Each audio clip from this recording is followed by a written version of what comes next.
compañeros, muy buenos días.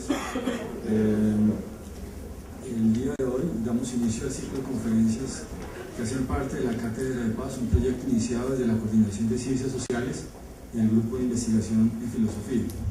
El propósito fundamental de este ciclo de conferencias es familiarizar a la comunidad politécnica con el fenómeno de la violencia y del conflicto armado en Colombia. La estructura orgánica de este ciclo de conferencias se encuentra dividida en tres partes. La primera de ellas va a tratar de dar cuenta de los orígenes del conflicto, las causas objetivas del mismo.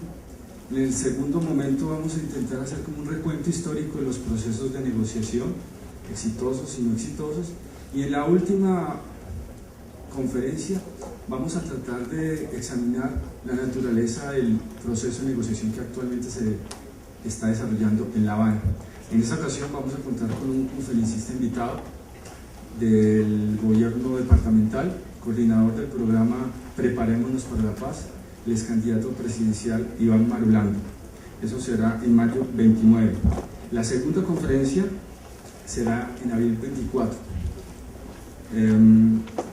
El propósito, les decía, de la cátedra es familiarizar a la comunidad politécnica con este tema tan importante, pero hemos querido que este tema o este ciclo de conferencias se encuentren articuladas a la docencia, al quehacer diario, cotidiano de ustedes en las clases y de los profesores también dentro de las aulas. Es por eso que hemos pasado por los salones de clases solicitándoles a ustedes así la información básica, correo, cuentas de Twitter, cuentas de Facebook, tratando de interactuar con ustedes. La cátedra tiene un fanpage, tiene una cuenta de Twitter en la que ustedes podrán interactuar, y adicionalmente, como soporte tanto para las asignaturas como para la cátedra misma, hemos creado como una plataforma virtual. Esta es la cuenta de Twitter, hemos creado esta fanpage y una plataforma virtual, un edublog, donde ustedes van a poder encontrar lecturas, columnas de opinión, documentos, videos, documentales, entrevistas y por supuesto estas mismas conferencias. El día de hoy tenemos dos invitados, uno interno y uno externo.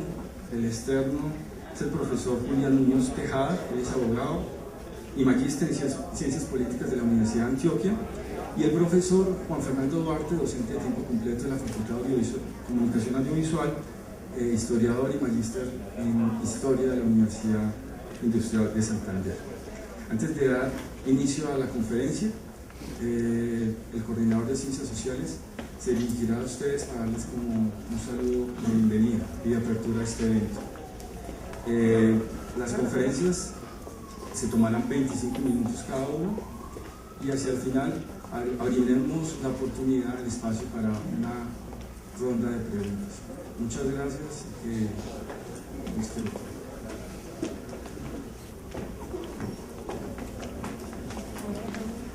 Buenos días.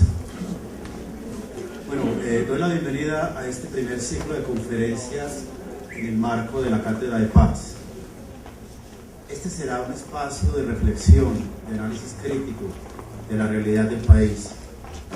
Ustedes han sido invitados como protagonistas del cambio y por eso queremos que tomen atenta nota de todo el aporte que nos van a hacer estos conferencistas.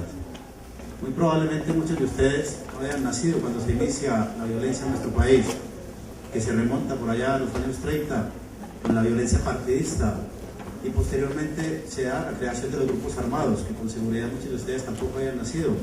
Cuando en los años 64 primero surge las FARC, luego surge el ELN en el año 65, posteriormente el EPN en el año 66, y más adelante viene el M19 en el año 70, posteriormente en el año 82 viene el PRT, más adelante el Quintín Lame, posteriormente viene el MIR, Movimiento Izquierdista Revolucionario. Toda esta serie de grupos que han sido parte fundamental del conflicto armado colombiano han contribuido de alguna forma para que hoy tengamos el contexto que estamos viviendo. Es importante conocer el pasado para poder interpretar el presente y para poder construir futuro. Ustedes son jóvenes creadores de futuro. Queremos unos jóvenes transformadores de sociedad con un pensamiento crítico. De ahí la invitación que hacemos para que ustedes participen en esta serie de conferencias. La Cátedra de la Paz tiene un propósito fundamental y es lograr, a través de toda esta serie de comentarios de los conocedores del tema, muy amplio por cierto, crear un sentido crítico. Nosotros no podemos ser pasivos frente a una realidad que hoy atañe a todos, que nos concierne a todos. El país vive un momento histórico. Hoy tenemos expectativa frente a un proceso de paz. Hoy la sociedad colombiana reclama poner fin a un conflicto armado que lleva más de 50 años.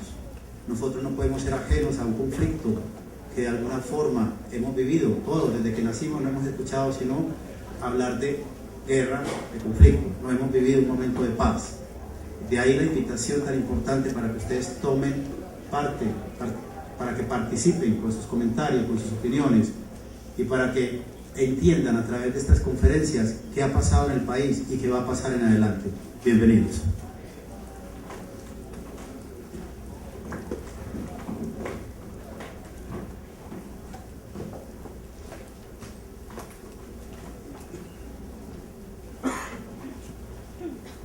Buenos días. En primer lugar, quiero agradecer la invitación que me hacen a la Cátedra para la Paz. ¿Así?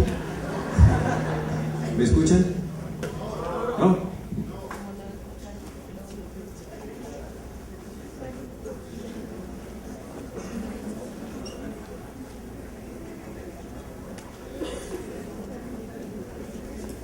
¿Así me escuchan? Sí, bueno. Bueno, quería agradecer entonces la invitación que me hacen a participar en esta cátedra. Yo creo que una de las misiones más importantes y que no puede evadir la universidad hoy en día es la de la formación política de sus estudiantes, que independientemente de la formación académica o de la profesión que vayan a ejercer, pues van a ser ciudadanos, ¿no? Y no podemos evadir el compromiso que como ciudadanos tenemos en un país. Y en el caso nuestro, además, que tiene unas condiciones que atraviesa por una coyuntura tan particular. ¿Por qué particular? América es el continente más pacífico del mundo. Apenas tiene un conflicto, el de Colombia. E independientemente del año que usted tome como origen del conflicto en Colombia, ya sea digamos que las revueltas campesinas de la década del 30, la formación de los grupos guerrilleros actuales en la década del 60, o la violencia partidista de los años 40, independientemente de la fecha, el conflicto colombiano es el más antiguo de Occidente. Entonces, pues, vale la pena por esa razón reflexionar sobre esa coyuntura. Si no fuéramos colombianos, o si no viviéramos acá, igual el conflicto colombiano sería interesante desde el punto de vista de las ciencias sociales, por lo que acabo de mencionar.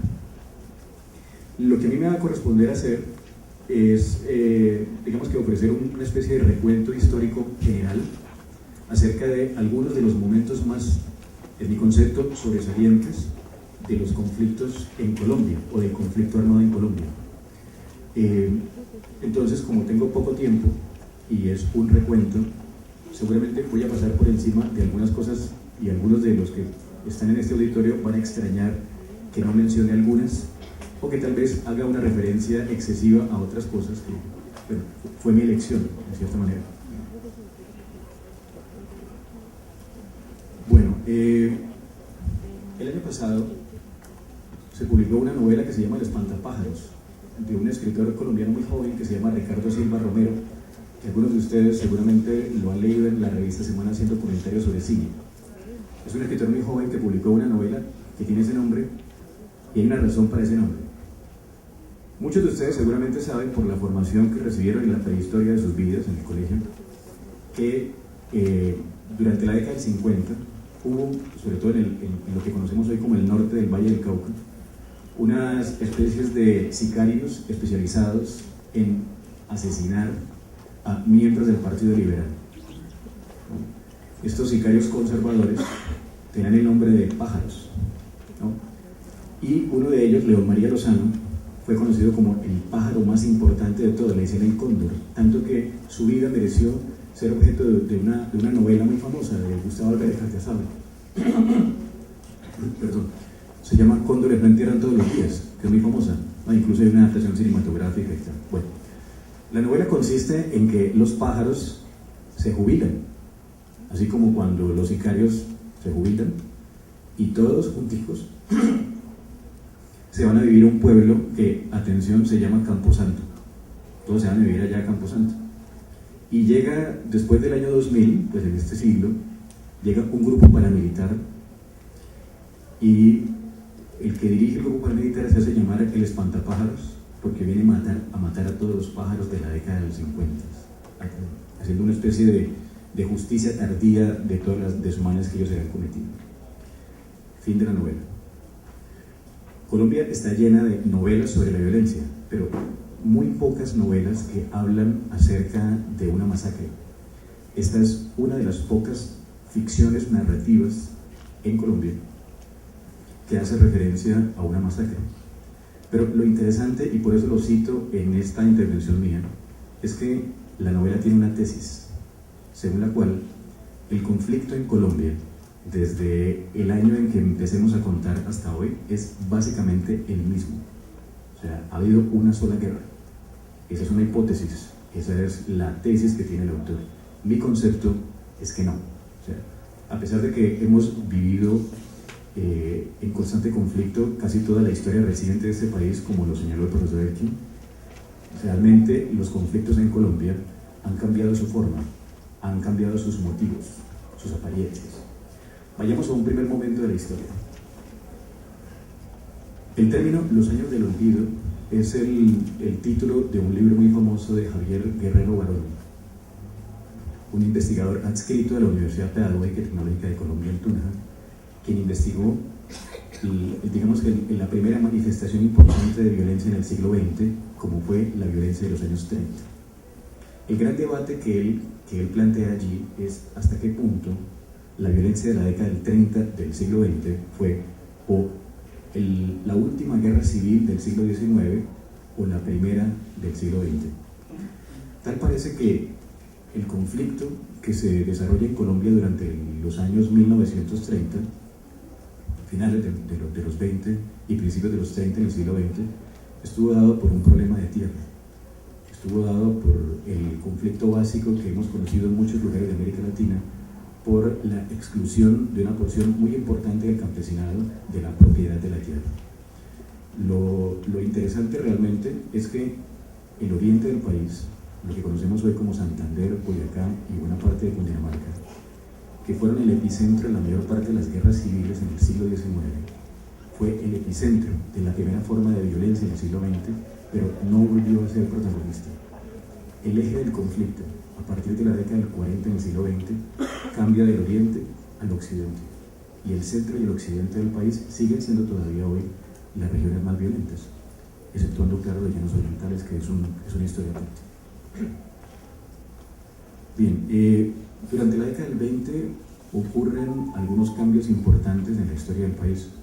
Aparecen las ciudades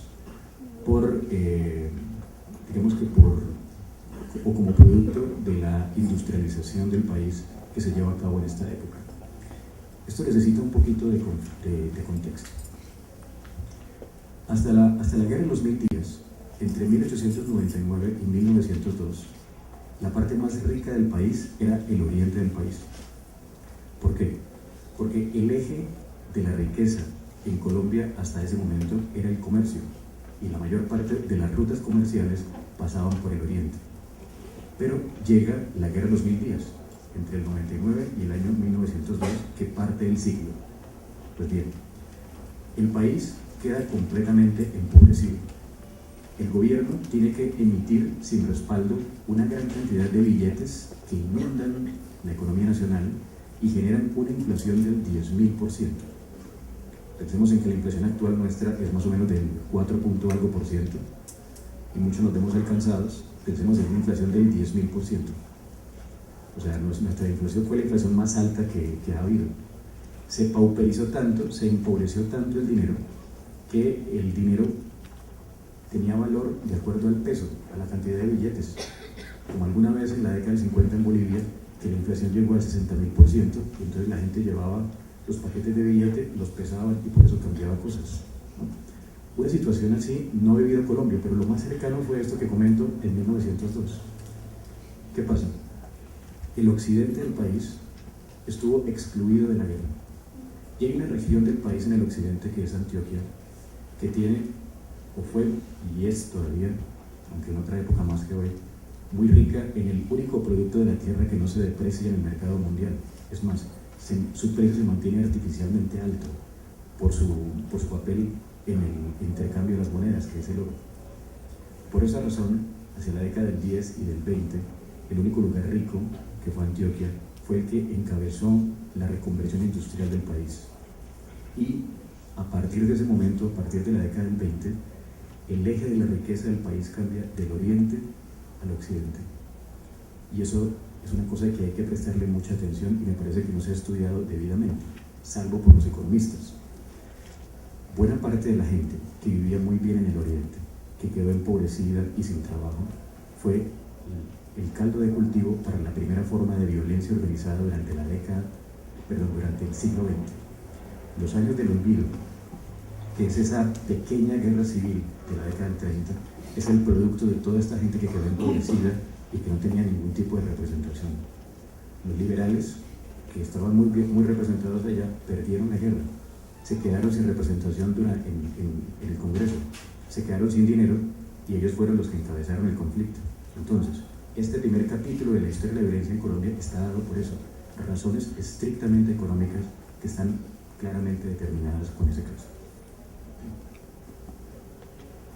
Otra cosa ocurrió en Colombia a partir de 1929.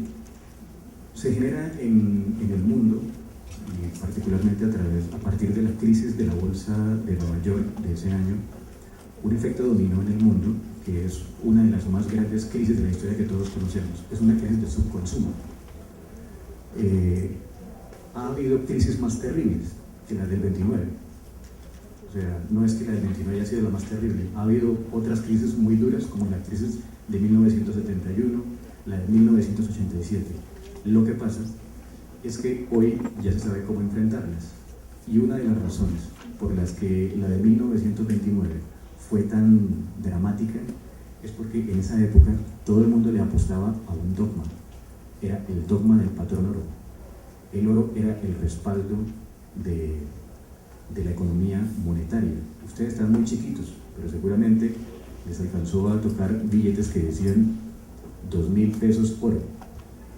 No les tocó. Bueno, cuando yo era chiquito, hace muchos años, en el siglo pasado, mi papá, yo me acuerdo, me daba 5 pesos, en serio, 5 pesos para el recreo y llegaba con vueltas a la casa. En esa época la moneda funcionaba porque tenía un respaldo en oro. Hoy en día no, es el Producto Interno Bruto el que respalda. Solo muy pocas monedas en el mundo, como el dólar canadiense, el dólar norteamericano y la libra esterlina, funcionan a partir de un respaldo en oro. Pero en esa época se creía que era el oro el que tenía que soportar. Como ya no podía aguantar la economía semejante torsión, semejante fuerza, la economía se estrangula. Y bueno, sería muy largo contar las consecuencias de eso para el mundo, pero en Colombia tuvo su impacto. El impacto más notorio fue que entre 1901 y 1930 un partido político controló el país de manera ininterrumpida. Los historiadores, que son muy amigos de las etiquetas, les gusta llamar a ese periodo la hegemonía conservadora. El periodo conservador, políticamente hablando en Colombia, 1901-1930, fue el periodo más liberal, económicamente hablando, de la historia de este país. Muchos préstamos, mucha facilidad, porque el crecimiento era sostenido. Cuando Estados Unidos entra en crisis, así como cuando uno vive de un tío rico o de un papá rico y el papá pierde el empleo, pues uno ya deja de tener tanta rumba, tanta vida fácil. Lo mismo a Colombia entonces, le cortaron el chorro de los préstamos y tocó empezar, como toda América Latina, a pensar en una sustitución de importaciones, en no comprar todo hecho, sino empezar aquí a hacer cosas. El gran problema es que durante la década del 20 no solamente llegaban préstamos muy fáciles, sino que los gringos, para que no lloráramos tanto por la pérdida de Panamá, nos mandaron una cantidad de billete impresionante. nunca habíamos visto tanta plata, porque el gran problema de nosotros era que nunca habíamos tenido plata, pero fue peor cuando vimos plata que jamás habíamos visto en la vida, tanto que tuvimos que llamar a los gringos en 1923 para que nos dijeran qué hacer con eso. Kemmerer vino y dijo, pues creen un banco central, como todos los países decentes del mundo, son un banco emisor. Y así es como en 1923 se crea el Banco de la República, que es el banco emisor o el banco central en Colombia. Pues bien, cuando llega la crisis en el 29, muchas de las personas que hasta ese momento vivían en trabajos que hasta ahora no se hacían en Colombia, por ejemplo eso de construir carreteras y puentes, hubo tanta plata que empezaron a hacer carreteras, puentes, ferrocarriles.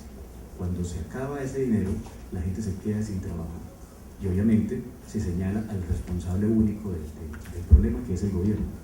Consecuencia, los conservadores tienen que abandonar el poder, se dividen, parten el electorado y los liberales se montan allí. Se inicia otro periodo de la historia, entre 1930 y 1946, que se conoce en la historia como la República Liberal. Este periodo fue conservador económicamente hablando, o sea, fue, a pesar de que eran los liberales de ese partido los que dirigían el gobierno, realmente la visión económica era muy conservadora, poco gasto y además tratar de domesticar la lucha de clases. Voy a explicar esto. Ustedes han visto Los Simpson. Los Simpson es una caricatura que ilustra muy bien la domesticación de la lucha de clases. O sea, Marx hizo un diagnóstico muy tenaz, pensando en aplicárselo a Inglaterra y a Estados Unidos, pero nunca logró profetizar, porque no era profeta, era un pensador, que el Estado podía crecer tanto que incluso podía decir a la gente de qué hora a qué hora podía protestar, que se fuera de vacaciones, que se sentía muy explotado, podía pedir una descarga y que todos se lo pagaban. El Estado domestica la lucha de clases. Los Simpson es una caricatura sobre eso, en cierta manera. Pues bien, algo similar trató de hacerse en Colombia a partir de la década del 30. Todos ellos eran niños bien. Hablo de Enrique Olaya Herrera, famoso por un aeropuerto que construyó, Eduardo Santos, el tío abuelo del actual presidente, y Alfonso López Pumarejo. Todos ellos se han educado en Estados Unidos e Inglaterra, nunca se montaron a un bus en su vida y trataron de administrar ese país en medio de una crisis. ¿Qué fue lo que a ellos les interesó? Vea, hay mucha gente descontenta porque no tiene trabajo, porque alguna vez lo tuvo, y que pueden ser, como ocurrió en Santander en la década pasada, caldo de cultivo para grupos subversivos. Entonces, en 1936, durante el gobierno de Alfonso López, se crea un estado inspirado en Norteamérica, en lo que había hecho Franklin Delano Roosevelt, y es crear un estado que conceda cosas dosificadamente a la gente para que se mantenga feliz con su mediocridad, ¿no? Y no se le ocurra levantarse. Entonces, en Colombia, muchas cosas que eran ilegales se convierten en legales. Una de ellas, el sindicalismo. Decir sindicalismo en la década del 20, durante el gobierno conservador, era como decir terrorista. Tenía la misma categoría. O sea, era igual de feo, sospechoso e ilegal. Pero los liberales dijeron, no, si quieren protestar, que protesten. Porque al ordenarse y al convertirlos en un objeto de derecho, se convierten en penalizables, se convierten en figuras controlables y, en cierta manera, se busca la domesticación de la lucha de clases. Se crea el seguro social. ¿Para qué? Para que si al tipo se le cae un dedo, le ponen otro y sigue trabajando. O si tiene gripa, va, no infecta a los trabajadores, se recupera y después sigue trabajando. Realmente la racionalidad que impulsaba esto era productiva, ¿no? Era simplemente resguardar el capitalismo. Aparentemente estos gobiernos lo que hicieron fue salvar a las clases bajas, pero trabajaban era en función del capital. ¿Qué ocurría eso? Pues de clase obrera todavía no podemos hablar en Colombia, pero los grupos menos favorecidos pues no eran tan tontos. ¿Por qué? porque a pesar de que no había ni Twitter, ni Facebook, ni CNN, ni nada de eso, la gente se enteraba que en otros lugares del mundo estaban triunfando revueltas de los trabajadores. Fue muy importante el triunfo ruso, el triunfo de la revolución bolchevique en 1917, pero una cosa que en Colombia se ha soslayado es la importancia de la revolución socialista alemana de 1919.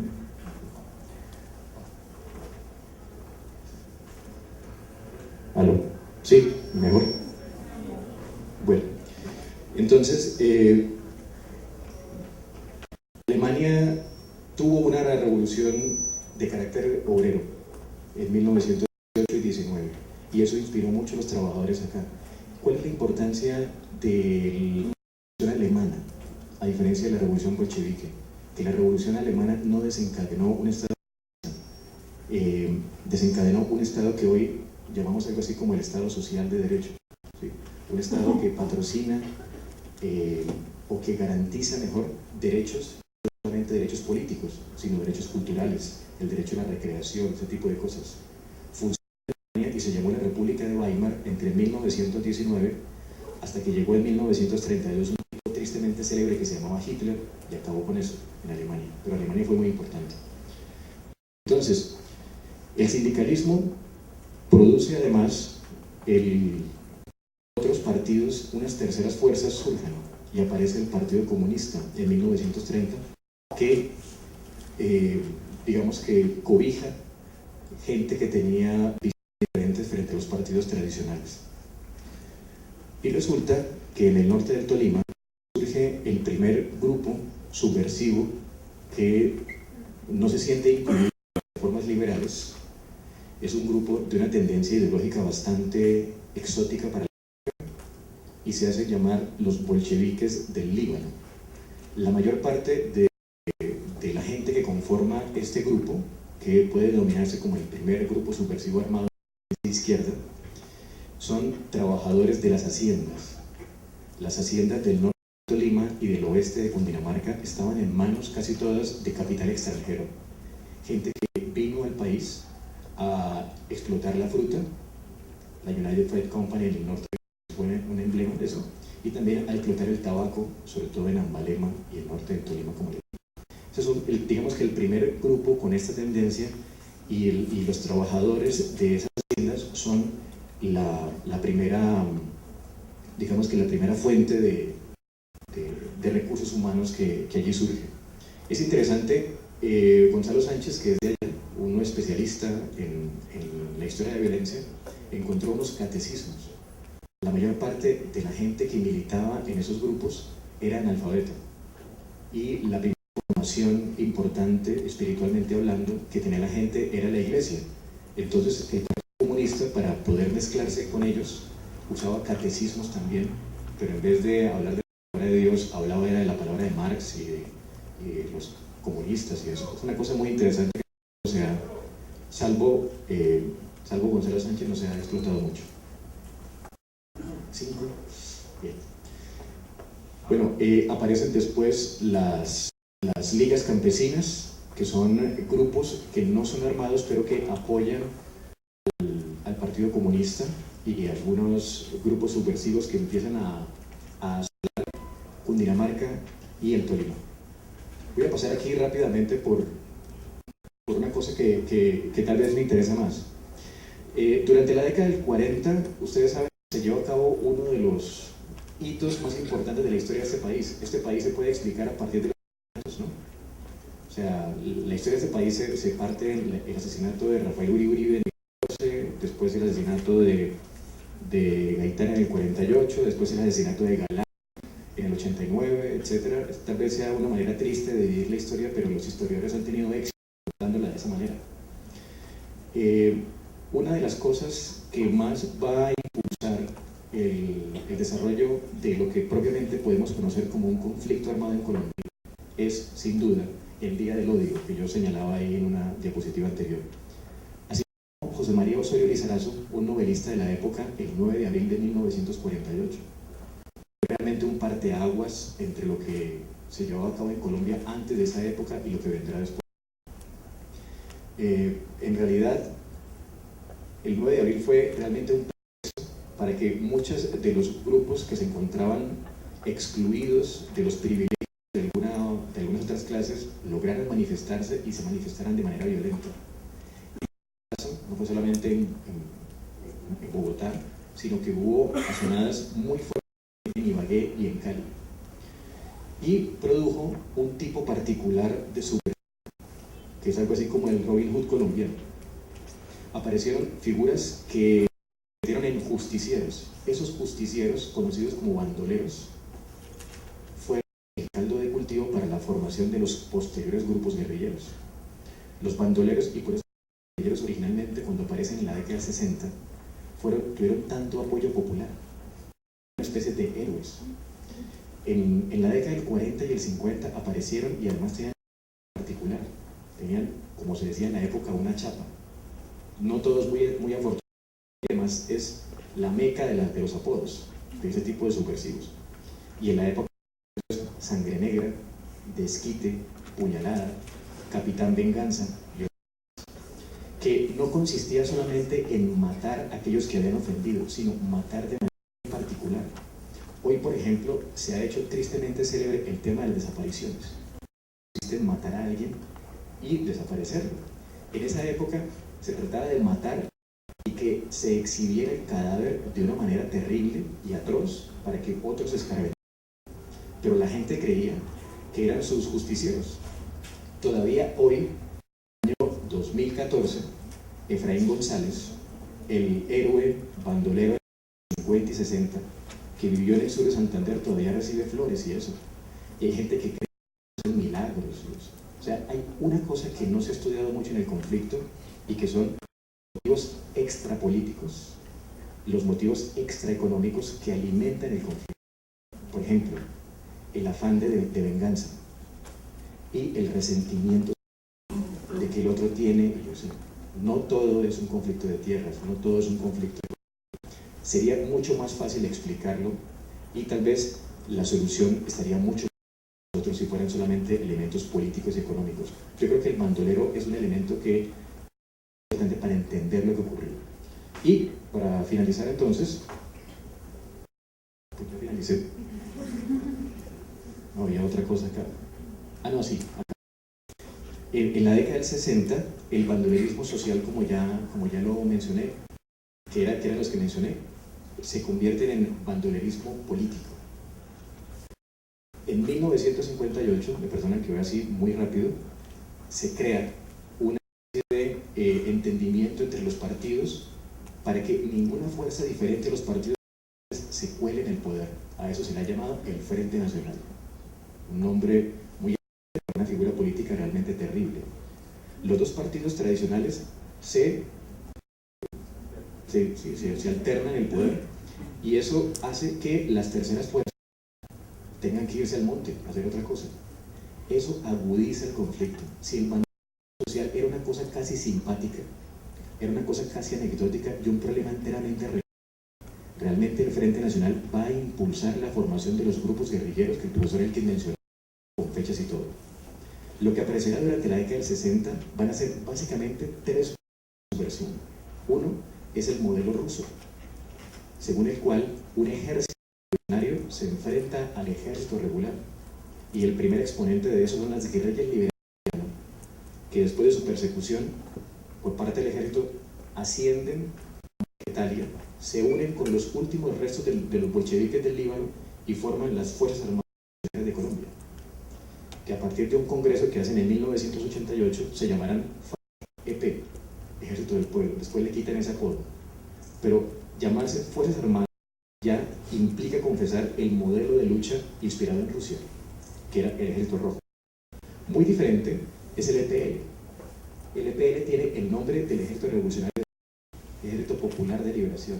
Tiene una visión de la revolución que es muy china, y es no atacar al ejército, sino atacar la infraestructura, para que la gente misma tenga malestar y se levante contra el gobierno. Una apuesta muy complicada, pero es el modelo que tenía que adoptar de China.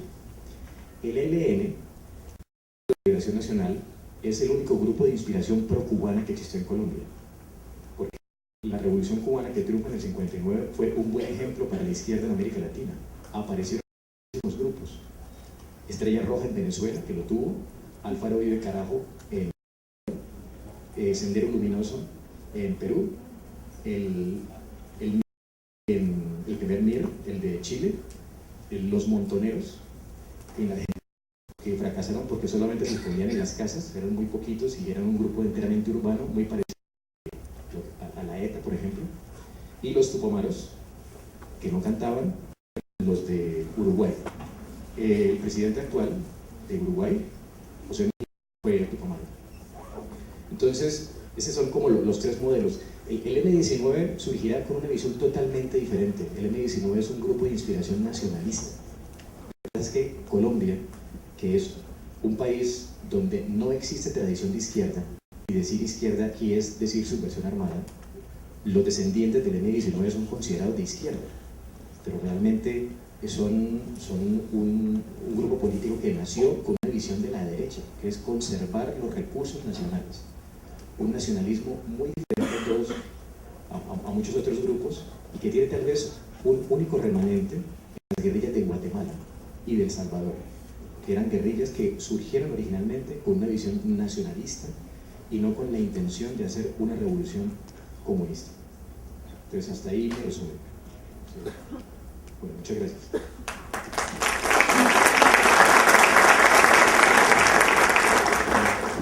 Muchas gracias.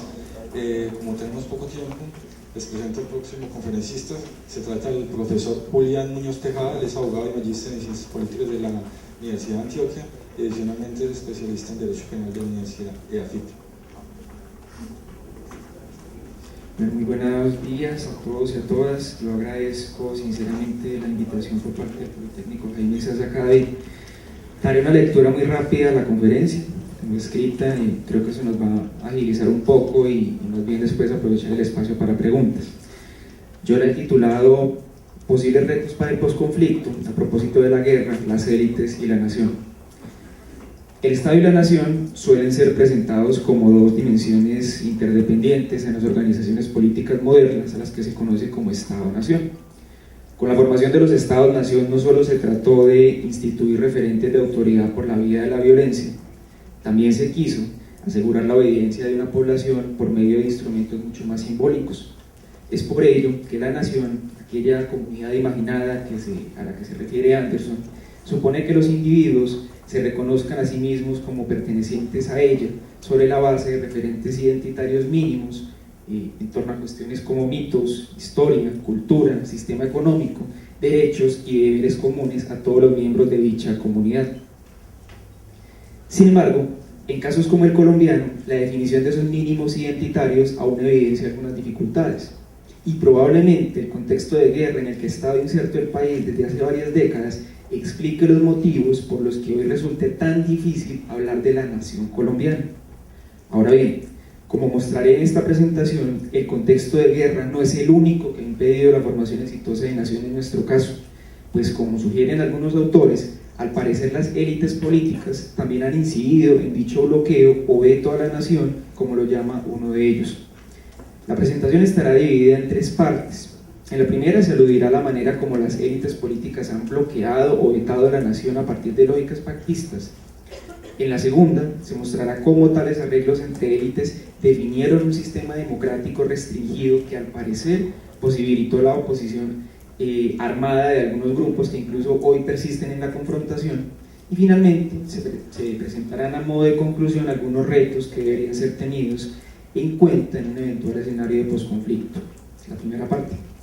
El veto a la nación, la tensión entre pactismo y contractualismo. En la tradición política moderna, las lógicas del contractualismo se remiten a autores como Locke, Rousseau y Hobbes. Desde dicha perspectiva, el tránsito del estado de naturaleza a la sociedad civil estaría mediado por una serie de concesiones de los individuos a los soberanos. Al menos en la lectura hobbesiana del asunto, se trata de una renuncia de porciones de libertad a favor de los soberanos, fundada en la creencia de que estos garantizarían condiciones mínimas de seguridad para el ejercicio de los derechos de estos. O en otras palabras, bajo la metáfora del contrato, se asumió que podría haber un intercambio entre la obediencia de los ciudadanos y las prestaciones que debería cumplir un Estado, las cuales, dependiendo del momento histórico, han oscilado entre administrar castigo, definir tributos, controlar el tránsito de personas o recursos, regular la economía y, por supuesto, procurar la integración de la sociedad a partir de la formación de las naciones. Sin embargo, como anota Miguel Ángel Centeno, a propósito de lo que él denomina los estados débiles latinoamericanos del mundo postcolonial, el Estado no ha sido capaz de garantizar nada de eso. Y como evidencia de dicha incapacidad se podrían destacar, entre otros, problemas como estos: la crisis de la deuda de los años 80, las dictaduras militares del contexto de la Guerra Fría y, por supuesto, la poca integración moral y material de los pueblos. Ahora bien, ¿por qué es importante para un sistema político contar con una nación integrada? Entre otras razones lo es porque permite formar ciudadanos, es decir, sujetos políticos cuya vinculación con la comunidad a la que pertenecen trascienda lo meramente electoral, y también porque una nación integrada permite niveles más o menos estables de aceptación respecto a un proyecto político. Así lo ha entendido la profesora María Teresa Uribe. Cito textualmente a esta autora: cuanto más logren superar los proyectos políticos, las particularidades expresadas en las identidades de lo vivido e integrarlas en la conciencia de lo nacional, mayores serán las posibilidades de legitimación del Estado, de controlar los conflictos, de disminuir las distintas manifestaciones de la violencia. Por tanto, las identidades juegan un papel fundamental en la conformación de las legitimaciones, y estas, como ya se sabe, sirven para hacer efectiva la pretensión de legitimidad, para mostrar por qué el proyecto político dominante, o el que pretende serlo, es el adecuado para realizar los valores y las instituciones de la identidad nacional. Por eso el contenido ético y cultural de los proyectos políticos resulta de primordial importancia en los proyectos de legitimación. Así las cosas, la intención de integrar a la sociedad bajo su dominio por criterios de bien común es una de las razones que explica la formación de los Estados-nación. En ello reside parte de la justificación de esa metáfora del contrato a la que vengo refiriendo. Sin embargo, ¿qué ocurre cuando no son lógicas contractuales las que rigen la definición de lo público? ¿Cómo comprender un contexto estatal carente de nación o que sus niveles de integración sean precarios? O en otras palabras, ¿cómo explicar la ausencia de nación? Dentro de las explicaciones que se han construido para dar respuesta a estos interrogantes, se ha asumido, por ejemplo, que las élites políticas en Colombia han sido básicamente antiestatales y que han bloqueado la formación de la nación. Es decir, que los arreglos sobre las cuestiones públicas no han estado motivados por un acuerdo que en general beneficia a toda la sociedad, sino por arreglos de tipo particularista. Esta es la interpretación de Mauricio Uribe. Para este autor, el antiestatismo de las élites ha evidenciado preferencias por el mantenimiento del statu quo. Cito textualmente a Mauricio Uribe. Para preservarlo, optaron por un pactismo político.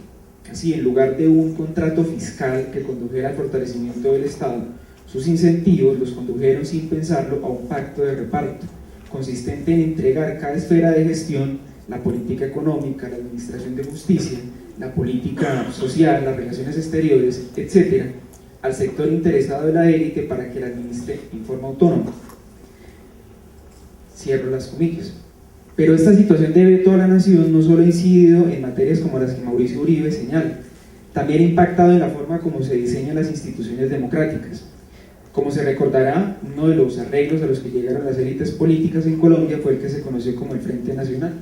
Tal como nos mostraba el profesor Duarte ahora, se trató de un pacto entre la dirigencia del Partido Liberal y el Partido Conservador, que implicó, entre otras cosas, un arreglo para que candidatos del Partido Liberal o Conservador se alternaran en la presidencia de la República. De hecho, una reforma constitucional que estableció esa obligatoriedad de alternancia en la presidencia y lo que esto implicó en términos de reparto burocrático.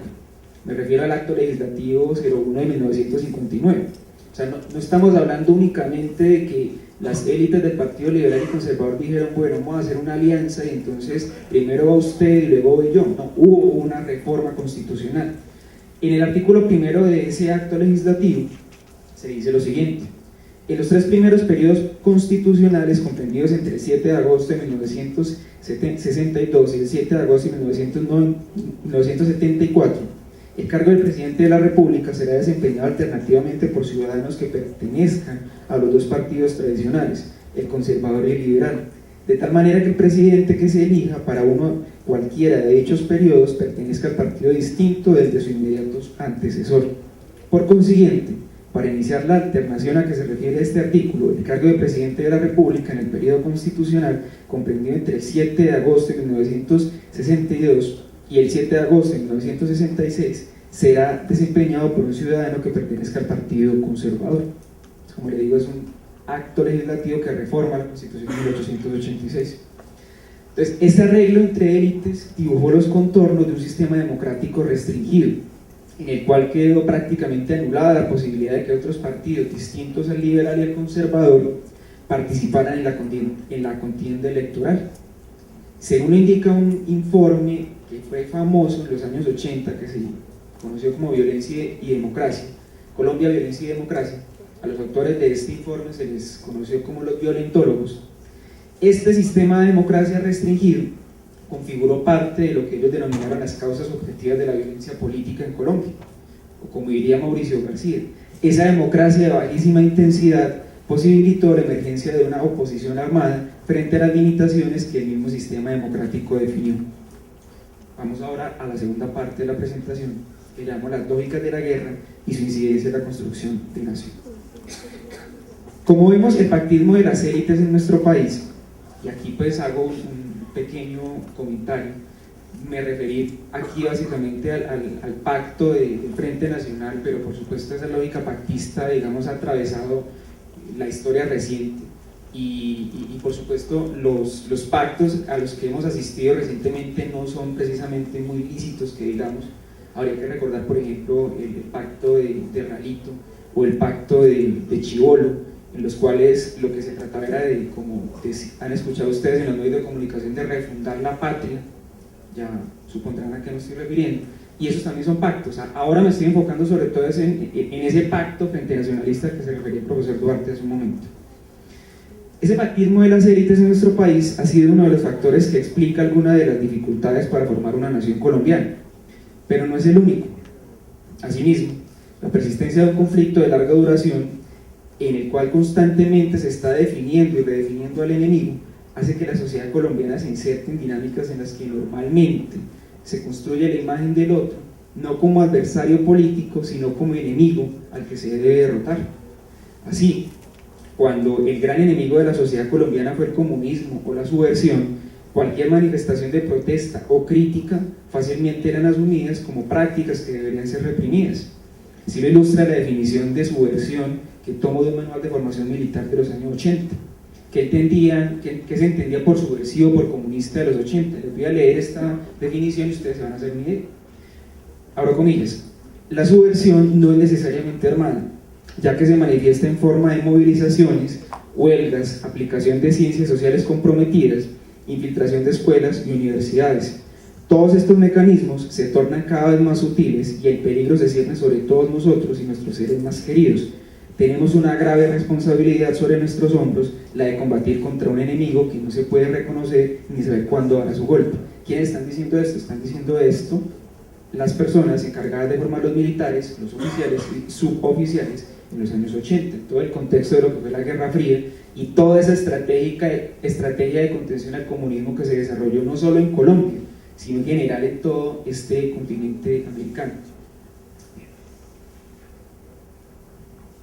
Algo similar ocurrió en la más reciente guerra contra el terrorismo, en la cual se representó a la crítica o el disenso con dicho enemigo, al punto de asimilar diversas actividades de protesta o oposición como actos que igualmente debían ser reprimidos. Es decir, el pueblo en Colombia por lo general ha estado dividido en torno a buenos y malos, porque allí esa famosa alusión de un expresidente de decía que los buenos somos más, o en otras palabras, en torno a quienes dicen combatir el enemigo y quienes son definidos como tal. Así las cosas, los pocos consensos que se han podido articular en nuestro país probablemente no han superado las esferas del castigo y la guerra. El ejercicio de la política criminal, esto es aquel ejercicio de poder político en cabeza del Estado referido al fenómeno criminal, parece haber sido uno de los únicos escenarios en los que se han construido criterios de unidad por cuenta de discursos que definen al otro como enemigo. Que en alguna oportunidad los electores hayan elegido un candidato que prefería la guerra, que lo hayan reelegido, que los niveles de popularidad o aceptación de este hayan superado el 80%, no implica que aquí se haya construido un sentimiento de identidad nacional. Para ello se requiere mucho más que una creencia generalizada de que se debe derrotar militarmente al enemigo interno. Algo similar ha ocurrido con el castigo de ciertos delitos. Cito simplemente anécdotas o episodios, como en los años 90, cuando una gran movilización contra el secuestro impulsó una reforma legal donde se estableció una pena de hasta 60 años. De hecho, los orígenes de la Fundación País Libre, digamos, parte nos inscriben en esa coyuntura de los años 90 de una protesta, digamos, masiva contra ese flagelo que es el secuestro. O el reciente intento que tuvimos nosotros acá de una propuesta de reforma a la Constitución por cuenta de un referendo constitucional.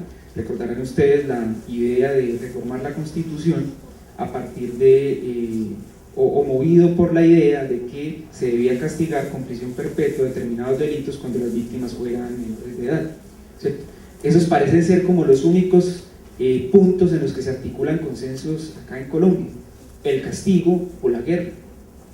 Por lo anterior, tal vez tenga razón Marco Palacios cuando afirma que en Colombia, a diferencia de otros países, no hemos tenido un momento de afirmación nacional en el cual se incluya a la gran mayoría de la población. Al contrario, nuestro sistema político ha negado sistemáticamente cualquier proyecto de inclusión de sectores que tradicionalmente han sido excluidos. Y ya para cerrar, simplemente casi que a modo de hipótesis o invitaciones, una serie de lo que considero retos que se deben tener en cuenta para el posconflicto. En esa ponencia se quiso llamar la atención sobre las dificultades que ha tenido Colombia para formar una nación. Y aunque diversas experiencias en nuestra historia reciente nos han mostrado cómo sí se han podido articular consensos en torno a la guerra y a la derrota de enemigos internos, ello no ha bastado para construir aquella comunidad imaginada a la que se refiere Anderson. Ahora, ante la posibilidad de terminar políticamente el conflicto interno de cara a la necesidad de construir nación y ciudadanía, se presenta una serie de retos en esta, que esperamos que sea una situación de posconflicto efectivamente. En primer lugar, como ha demostrado la experiencia internacional, la firma de un acuerdo de paz no basta para asegurar condiciones de paz. La evidencia acumulada sugiere una elevada probabilidad de recaída en situaciones de posconflicto si no se diseñan estrategias que involucren transformaciones institucionales profundas que estabilicen los acuerdos de paz. En segundo lugar, se debe comprender que una democracia no solo se define por la elección de gobernantes, sino también por la posibilidad de reconocer que el otro no es un enemigo, sino un adversario con quien se puede dialogar. En ello consiste la política, en tramitar los conflictos por la vía del diálogo, en la necesidad de reconocer y promover que los conflictos se puedan expresar por canales institucionales y no a través de las armas. En tercer lugar, que el eventual escenario de posconflicto es un momento propicio para, ahora sí, construir referentes identitarios de pertenencia a una nación, fundada ya no en el odio o en la idea de que se deben articular consensos para derrotar enemigos internos, sino en la idea de que se puede construir una nación, y esto a partir de ideas de reconciliación. En cuarto lugar, de nada servirán los posibles acuerdos a los que se llegue si los colombianos no estamos preparados para la paz. Es decir, debemos ser conscientes de que la terminación política de un conflicto armado con uno o varios actores demanda actos de renuncia y perdón por parte de todos. En quinto lugar, ser realista con lo que puede y con lo que no puede hacer un acuerdo de paz. No será seguramente la solución de todos los problemas, pero tal vez posibilite un rediseño institucional por medio del cual se redefinan estrategias para fortalecer la democracia y garantizar mayores niveles de inclusión a toda la masa de población excluida por cuenta de fenómenos como la desigualdad y el desplazamiento forzado. Muchas gracias.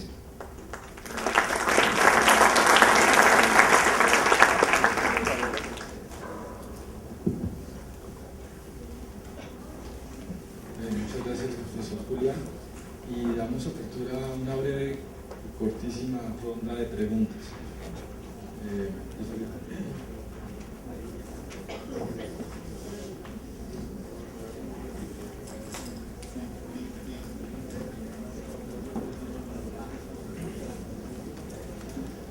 Buenos días. En primer lugar, un saludo a todos los estudiantes del Politécnico Jaime César Academy. Un saludo especial a Elkin Rodrigo Góez, coordinador de Ciencias Sociales, a Plata, coordinador general, de la Cátedra de Paz, a nuestro expositor de hoy, profesor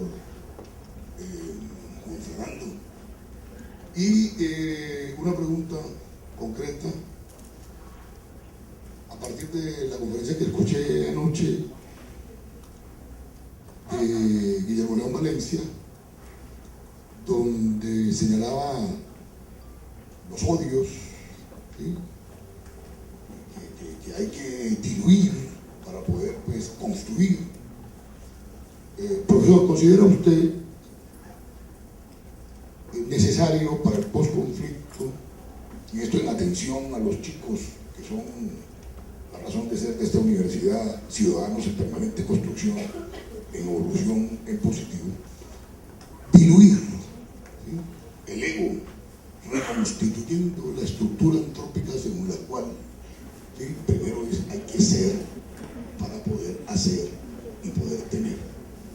A propósito de la implosión del edificio Space, ¿considera usted necesario, en términos éticos, en sentido fuerte, repensar nuestra estructura moral? Gracias.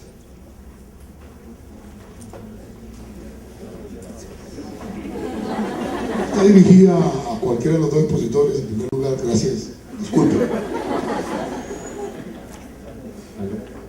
¿Me escuchan? Sí. Yo no sé si ustedes tienen hermanos. Me imagino que algunos de ustedes sí. Yo, por ejemplo, tengo una hermana menor. Y cuando éramos niños, hacíamos lo que siempre hacemos los hermanos: pelear. Y hay unas peleas muy particulares. Hay unas peleas que parecieran como de odios a muerte. Pero llega un viernes o cualquier día donde uno, por equivocación o sin ella, termina saludándola.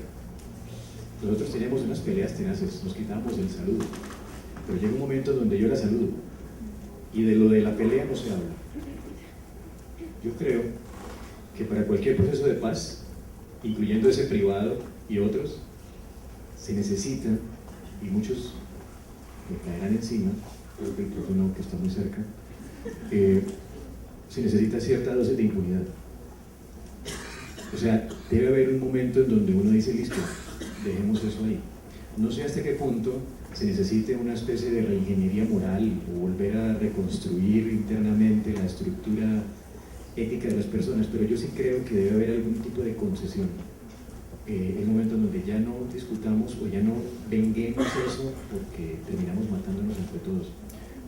Las experiencias exitosas de paz en el mundo creo que han pasado por eso. Esa sería mi respuesta frente a eso.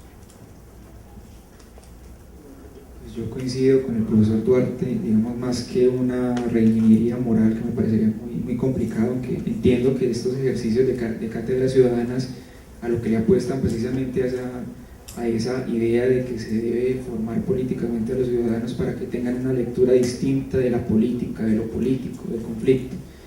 Yo coincido con el profesor Duarte en el sentido de que más que esa reingeniería moral o esa reconstrucción ética de los individuos, a lo que se le debe apostar realmente es a cómo la sociedad en su conjunto está dispuesta a hacer esos actos de renuncia.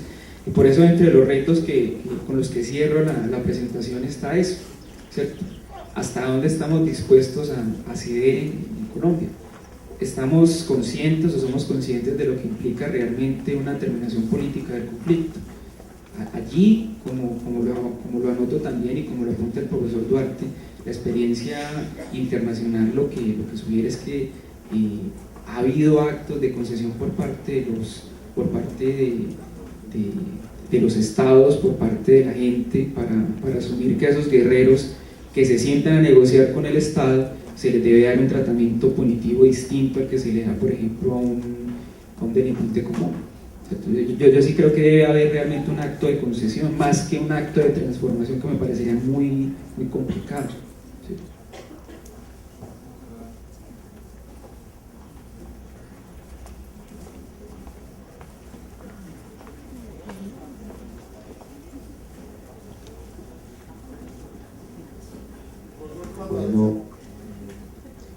Bueno, buenos días. Yo soy Arley David Montoya, estudiante de Tecnología Agropecuaria acá en el Politécnico. Y de pronto más que una pregunta, yo quisiera hacer dos comentarios como acerca de las ponencias de estos, pues de los ponentes, ¿no? Una, bueno, frente a lo que plantea el profesor en historia, y es que pues yo veo que la construcción de su ponencia es bastante particularista, ¿no? Es pues como obedeciendo a ciertas situaciones específicas, pero no a unas causas como más generales, incluso desechando algunas como lo es pues la situación económica del país como tal, como lo es, por decir algo, el problema de la tierra, que no es solamente en los años 20 ni en los 30, sino que hoy la concentración de la tierra en Colombia sigue siendo bastante desigual, ¿cierto? De hecho, el primer punto, y quizás el más importante de este acuerdo de paz que se está haciendo, es el problema agrario, porque es que además de la concentración hay otro montón de situaciones en el campo que son bastante complejas y que son quizás algunas de las que, pues, o mejor dicho, refirámonos a algunas cosas particulares, la explotación del campo como tal, ¿cierto? La explotación del oro, cuando hablaba del oro, del petróleo y de esta cosa, la inserción de las multinacionales en Colombia, y multinacionales refiriéndome pues a empresas extranjeras, ¿cierto? Y eso también se concatena con lo que decía el otro profesor, y es que la pérdida de lo que se denomina como nación no obedece tampoco a situaciones internas netamente, sino que el Estado-Nación se acaba también cuando, por ejemplo, se hace un tratado de libre comercio, y se acaba porque se rompen las barreras nacionales para entrar, pues, el famoso neoliberalismo, ¿cierto? Para poder entrar inversiones de tipo extranjero. Entonces, si nos ponemos a analizar todas estas situaciones de manera particular, yo creo que no vamos pues como a llegar a un consenso, pues, o por lo menos desde mi perspectiva. Yo creo que la categoría económica en términos del análisis de esa situación sí es preponderante, y además la categoría ideológica, porque el profesor, pues el segundo ponente, alude como a las causas del conflicto como las estructuras jurídicas y políticas que crean las élites colombias y pues partidistas, entonces que crean ellas y que causan pues como esa situación específica para que la oposición armada se dé. Y entonces yo me pregunto dónde queda pues como todas las otras situaciones de carácter económico y demás. ¿Es un comentario o pregunta? Es que cerraste con una pregunta, ¿que la respondan? Es un comentario, pero si pues, hay algún tipo de réplica, Arley, la observación que me haces es muy pertinente. Efectivamente, sí, no desarrollé mucho el tema de la economía intencionalmente, ¿no? Pero obvio, y comparto el criterio que tienes y la preocupación que tienes. Yo creo que todos la compartimos, y los temas económicos son muy importantes, pero el tema de la economía juega en el conflicto armado de dos maneras. Uno, explica los motivos, y otro, explica cómo se alimenta el conflicto. Efectivamente, buena parte del conflicto, digo buena parte, pero no todo, el conflicto lo explica el tema de la exclusión de la tierra y lo que tú mencionas, el tema de la concentración de la tierra en pocas manos y el papel de la inversión extranjera.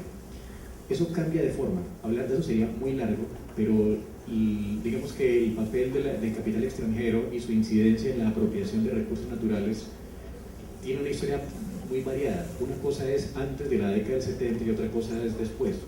O sea, el parteaguas en eso fue la gran crisis del petróleo de 1971 y la crisis de la deuda en 10 años después, en los 80, por una parte. Por otra, en un texto ya que se ha convertido, a pesar de que es reciente, casi en un clásico para explicar ese tipo de cosas, de Eduardo Pizarro León Gómez, Una democracia asediada, él señala que los conflictos armados en el mundo, independientemente, por ejemplo, del peso ideológico o del consenso que reúnen en torno a ellos, garantizan su supervivencia de acuerdo a una adscripción en la economía.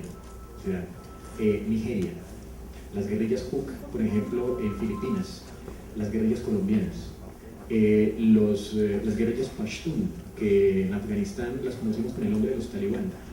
Muchas de ellas están alimentadas por cosas que son enteramente económicas, el narcotráfico, el caso de la amapola en Afganistán, el caso del petróleo y las minas de oro en Nigeria, el caso del contrabando en las guerrillas Huk, el caso del contrabando, por ejemplo, en los tigres tamiles en Sri Lanka. Entonces, hablar de economía es hablar de dos partes diferentes de economía, lo que alimenta el conflicto y lo que lo origina. Y ahora leí una cosa, la mayor parte de las investigaciones sobre el conflicto en Colombia hoy en día están hablando sobre lo que lo origina, sobre en dónde está el origen, pero los motores que impulsaron la violencia son una de las cosas que menos se ha estudiado. O sea, las ciencias sociales tienen ahí un compromiso muy importante porque los elementos que hacen dinámico el conflicto todavía no están muy claros. Yo mencioné el odio, que puede ser pues, una categoría muy pueril, pero me parece importantísimo. O sea, los antropólogos y los historiadores pueden estudiar eso. Ahora, ¿en dónde nace el odio? Ese tipo de cosas. Claro, el tema de la tierra fue el primer elemento allí para la discusión del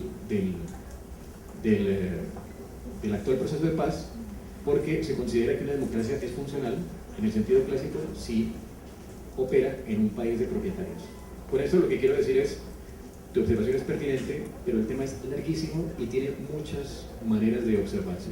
Y no es solamente el tema de la tierra, la economía, ¿sí? No sé si fui muy claro ahí con la... No, seguimos debatiendo. Otra pregunta.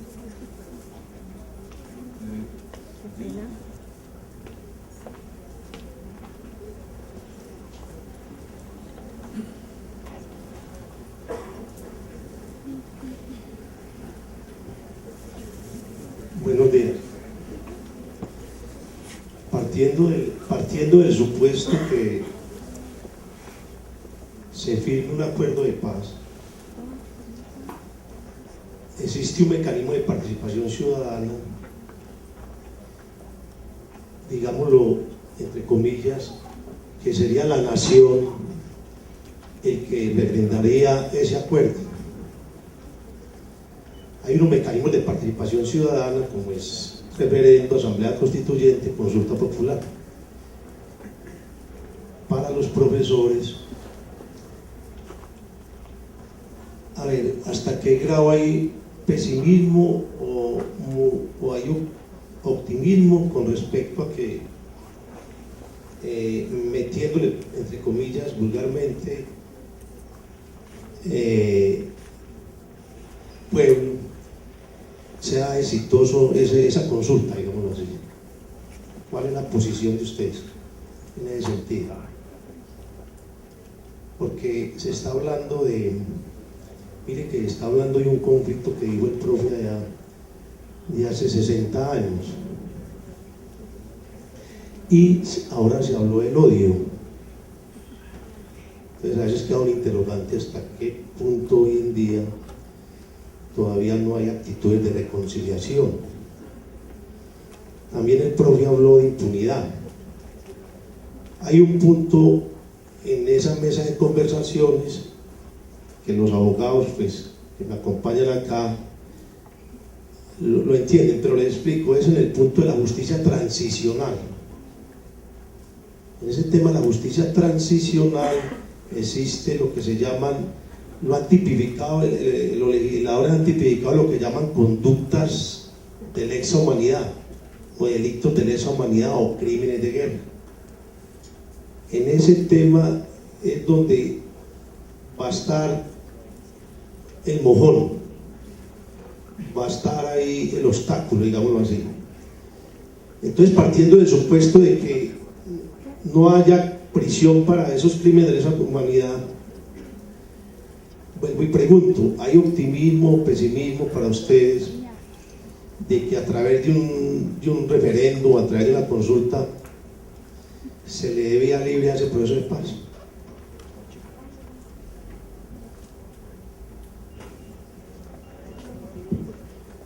Si usted me pregunta a mí, yo soy profundamente optimista, pero si me pregunta por la percepción que tengo a partir de los diálogos que tengo con mis compañeros de trabajo, con mis familiares,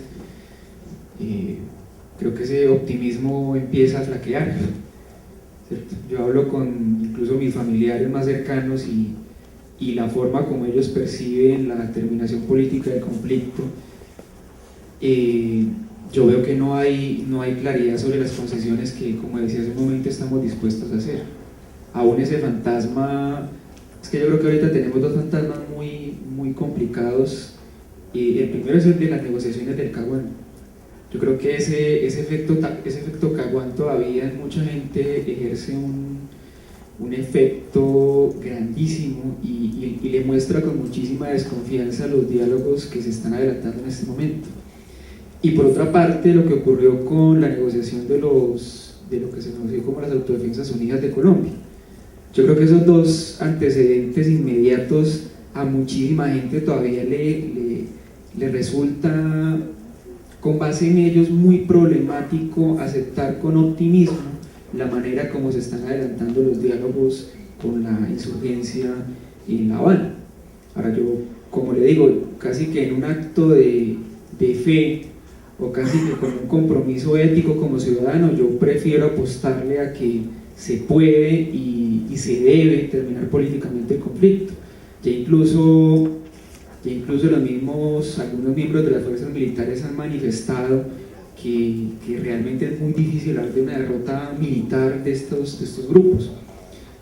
Cabría recordar al ex general Freddy Padilla de León, que en una reciente entrevista, creo que fue en el diario El Espectador, ya no como general sino como candidato al Senado de la República, dice: vea, es que realmente nosotros, tal como estamos, no tenemos cómo derrotar militarmente estos grupos. Es que hemos estado en el fin del fin ¿hace cuánto? Años 80, década de los 90. La reelección precisamente se institucionaliza en Colombia para darle continuidad a una política de guerra, y tampoco se pudo. ¿Qué quiero significarles con esto? Parece que, aunque hay una ventaja estratégica de las fuerzas institucionales del Estado, eso tampoco basta para derrotar militarmente estos grupos. Estos grupos aprenden, ¿cierto? De esas grandes movilizaciones que nosotros veíamos en el Caguán en los años, finalizando el 90, iniciando la década del 2000, miles de guerrilleros marchando, ellos aprendieron que es que ya no se pueden banderear así, ¿cierto? Ya no se pueden mover en grupos tan grandes. Empiezan desde el año 2007, 2008 más o menos, y sobre esto ya hay estudios que lo demuestran, a evidenciar actos de aprendizaje, ¿cierto? A moverse en grupitos más pequeños, por lo cual esa estrategia de las fuerzas militares de atacar grandes grupos ya no es operante, ¿cierto? Entonces son razones de orden práctico las que me llevan a pensar que el conflicto militar, que el conflicto armado que tenemos acá no se va a acabar por la vía armada. Y creo que esta es una oportunidad histórica que tenemos realmente de hablar con el otro. Hombre, es que no estamos hablando con el diablo.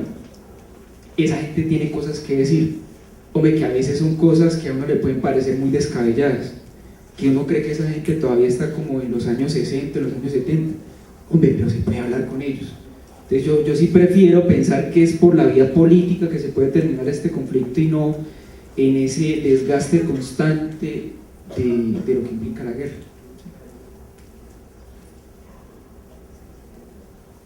Bien, saludando y felicitando al chico estudiante que intervino en segundo lugar, en buena hora la participación de los estudiantes. Este es un espacio para ellos. Quisiera humildemente, en sentido griego, aportar lo siguiente.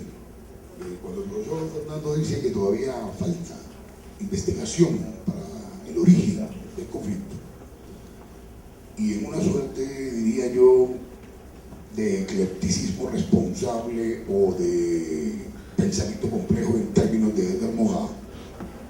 Hombre, en el capítulo 10 de Las palabras y las cosas, el triedro de los saberes, Michel Foucault nos aporta que el psicoanálisis podría ser una disciplina digna de ser leída porque diluye al hombre.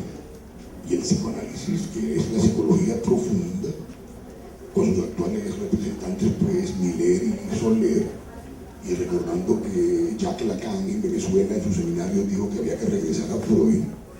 Freud plantea claramente que Eros debe ligar a Thanatos para canalizar esa pulsión de muerte al trabajo, vía pues operaciones del aparato psíquico. Entonces se me hace a mí, como lo dice también el maestro Estanislao Zuleta, mi profesor, ex profesor y numen tutelar en algunos aspectos. Hombre, la guerra es una fiesta. Jaime Bateman Cayón, líder máximo del M-19, en una bella entrevista que Olga Bearle realiza, él dice también: la revolución es un sancocho, es una fiesta y hay que ponerle de todo, yuca, papa, ¿sí ves? Y salsa, mucha salsa. Entonces a mí se me hace que el origen del conflicto, en términos incluso antropológicos, porque Lévi-Strauss también lo planteó, hombre, allí lo que hay es fuerzas del universo, de los 8 que conocemos matemáticamente hablando, en donde hay acción y reacción, hay contrarios, y la guerra es una fiesta.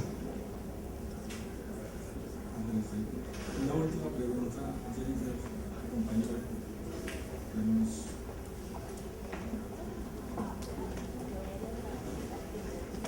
Bueno, mi nombre es Oscar, docente de tecnología industrial. Entonces, pues, porque cuando hablamos de ser frente a la paz, sabiendo que la humanidad ha sido afectada por esos grupos, conflictos, de forma directa, entonces acá viene la pregunta: ¿la impunidad es dejar de pensar en la justicia?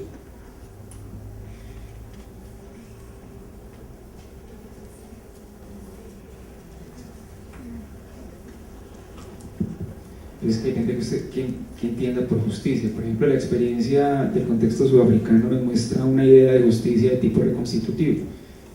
En la idea de justicia de tipo reconstitutivo, la definición de lo justo o lo injusto no está definido por lo que se entendía, por ejemplo, de Kant, que lo justo en términos del castigo era no dejar crimen sin castigo, sino que en el contexto, por ejemplo, como se planteó en el ámbito sudafricano, vemos que hay una idea de justicia referida a la reconstitución del tejido social. O sea, cuando hay una sociedad fracturada, fragmentada, cuando hay una sociedad que no está unida, ¿qué es lo que se entiende por justicia en ese contexto? Se entiende la posibilidad de articular criterios identitarios mínimos. ¿Qué es lo que se trató de hacer, por ejemplo, por vía de las comisiones de la verdad y la reconciliación en el caso sudafricano? Y es en parte lo que, dentro de lo que se conoce como justicia transicional, se quiere trabajar.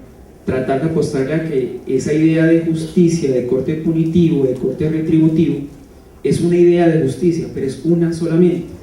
Hay otra que también es posible, que también, como le digo, hay experiencias ya que nos muestran en el contexto comparado internacional que han tenido un rendimiento también relativamente bueno, ¿cierto? Entonces, no es que únicamente cuando hablamos de justicia estemos hablando de esa relación antitética entre la impunidad y no va a haber crimen sin castigo, sino que hay otra forma también de entender esa justicia, ¿cierto? El ejemplo sudafricano, como le digo, nos muestra una idea distinta. No sé si eso responde a su pregunta o... Bueno, les agradecemos muchísimo su participación. Quisiera cerrar esta primera conferencia, primer encuentro semestral, invitándolos a participar de las actividades virtuales interactuar con nosotros vía las redes sociales, en fanpage, en Facebook, en Twitter, y el ingreso a la plataforma virtual. Ustedes pueden ingresar, descargar documentos, ver videos, documentales, entrevistas y esta misma conferencia.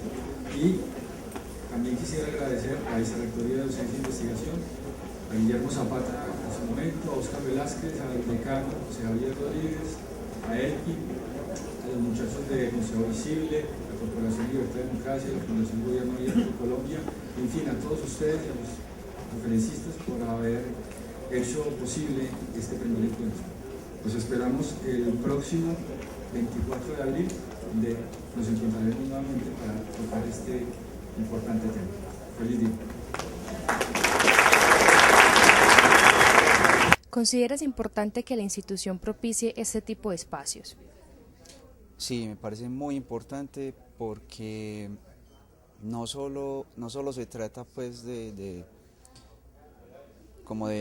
venir a una conferencia ya, sino que sea dentro de un marco académico, ilustrado, que haya, me parece importante que estén los espacios virtuales donde está documentado a través de documentos, videos, entrevistas. Eso es maravilloso que esté pasando, nunca había pasado antes, me parece muy importante este trabajo y lo apoyo totalmente. ¿De qué medida estos espacios contribuyen a tu formación profesional? Son muy importantes porque todos nos estamos formando como futuros ingenieros y vamos a entrar a un mundo donde interactuamos con la sociedad. De esta manera podemos contribuir a que la gente no sea tan intolerante acerca de los conflictos o problemas que se nos presenten. ¿Consideras que el acontecer del país es importante para todos los estudiantes independientemente de su formación? Creo que sí es muy importante, pues, ya que cada proceso profesional que se lleva implica en lo que también el acontecer de nuestro país. Los estudiantes en proceso de desarrollo también son influenciados e involucrados en todos estos procesos, ya sea procesos de conflicto, ya sea en procesos de paz, ya sea en procesos de formación. Entonces, pues claro que sí es importante porque todo lo que pasa acá a nuestro alrededor está influenciado también por nosotros los jóvenes, ya que los jóvenes hoy en día somos la palabra y somos los que fomentamos en cierta parte lo que es el diálogo y por ejemplo la incitación a mesas de diálogo en el país por medio ya sea de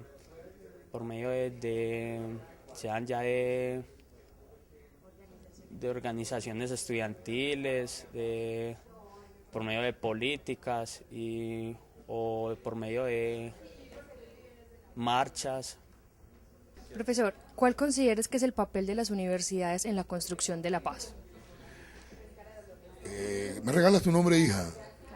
Clarín, es importantísima su pregunta. Y universidad, que es un término pues bellísimo, unidad de lo diverso, donde confluyen unidades hasta de un solo ojo, como decimos coloquialmente. Usted encuentra en la universidad una representación micro del universo, pero más en particular del país, en términos nacionales, regionales, locales, etcétera. Incluso sectoriales, en términos de comunas, desde lo político-administrativo.